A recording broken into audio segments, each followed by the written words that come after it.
Time in, report!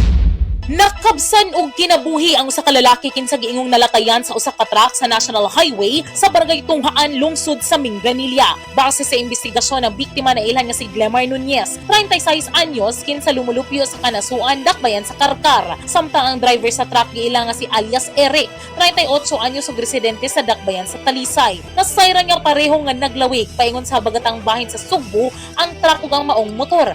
Apan pag-abot niini sa naasoy dapit, gingong nagkaigo ang duha hinungdan nga napasok ang motorsiklo sa wala nga bahin o katubangan nga ligid hinungdan sa hinaling kamatayon niini. Subay sa maong panghitabo, ni-insister usab ang driver sa truck nga dili kusog ang iyahang dagan sanglit ana kini karga nga mga graba. Sa dugang pakisusi sa kapulisan, base sa pamahayag nga usab sa nakasaksi nga gituhuang na-slide ang maong motor hinungdan nga nalagpot kini padung sa truck. Gisuwayan pa og dala sa duol nga tambalanan ang driver sa motorsiklo apan gideklarar na kini nga dead on arrival. Subay niini ang driver sa truck posibleng magatubang og kasong reckless imprudence resulting in homicide and damage to property. Kasamtangan usab kini nga gikustudiya sa Minglanilla Police Station. Alang sa IFM Balita sa Buntag, kini si Idol Chixie. Di kapugnan sa paghatod sa nagunang balita. Tatak IFM Balita!